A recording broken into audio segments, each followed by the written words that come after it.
I lay claim to this music because I'm Puerto Rican and because I find it's an incredible way to develop an identity of not just myself personally, but my household and my community. For a community as long-standing in the United States as we have been, Puerto Ricans, I'm talking about generally, that a lot of the stuff would have been lost. Or if it wasn't lost, it would have relegated to like, the 1 or 2 cultural festivals, and that's it. But no, Puerto Ricans are unique in that respect. Well, maybe not so unique, but Puerto Ricans are resistant. And that's a wonderful word. We do this not only for identity, but we do this for resistance. Resistance against the commercialized forces that try to get us to all sound the same, or to dance the same, or to only pick up the top 20 albums on the charts and Billboard. We do it because it's unique, and we do it because it's a marker.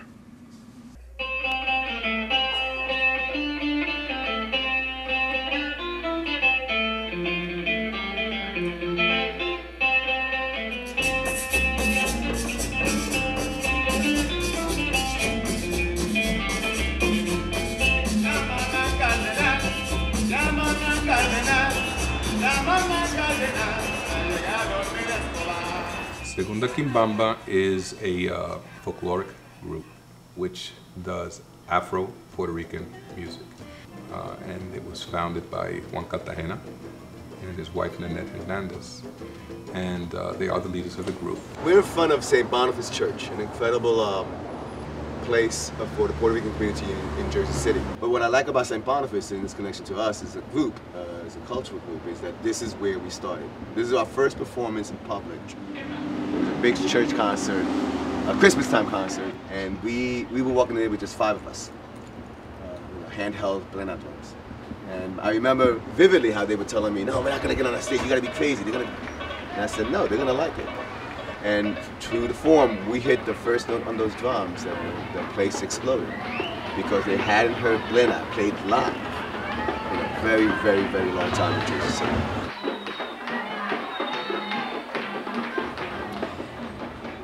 It's closed now. It's been closed for about almost 2 years, and I was here for the last Mass. It's really closed down in large part because the Catholic Church has not had that attendance, in large part because Jersey City's changed. It's less working class and much more professional in its makeup. Gentrification has played a significant role in propelling the organization to really develop in a way that they can maintain a presence here in Jersey City. We really need to develop in a way that would leave an imprint in our community, or else we were going to get sucked up and no one was going to know that there was a gem here. We had to move from being if you can look at it as a mom and pop business, to more of a business model in which you're going to commit to your community and you're going to actually be out in your community and doing your work.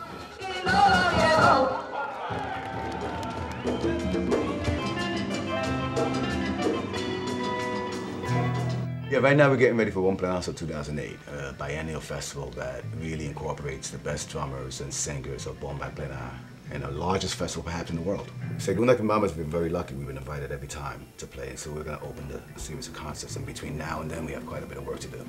We have a lot of work still ahead of us due to some changes and due to new material, and the logistics of getting so many of us together for the rehearsals is challenging. But I'm really looking for ways to put on new songs, and I've already scoped them out. We've been rehearsing them. And between now and then, we really have to, fine-tune them and polish them up so we get ready. Looking forward to it.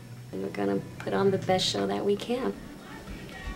BomPlenazo is a wonderful showcase. It's a wonderful place that you can go and see the best musicians in this genre, both from Puerto Rico and from the United States, on stage. In terms of the respect that these genres get across the board, it has done a lot because there's nothing comparable in the United States. It has been really important in establishing that bridge between Puerto Rico and the United States.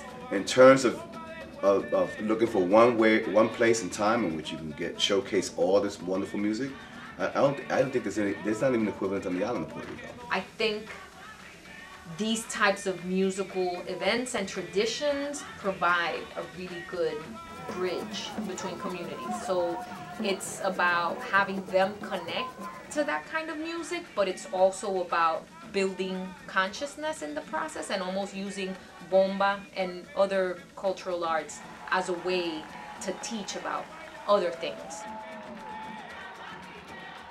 Segunda Quimbamba actually has two roles. One is the performing group, which is Segunda Quimbamba, as you know, what you see on stage. And then you have the folkloric center, that side of it, which is the arm of Segunda Quimbamba, which provides the community-based initiatives.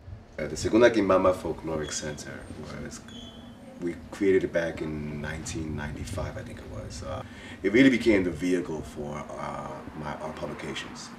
And what we started to do is to create a vehicle to house it in the context of trying to create a place in which we can promote the publication, create a physical place that we can archive all the stuff, and really create the nonprofit corporation to allow us to get tax exempt status and do fundraising and get donations and try to promote the music a little differently.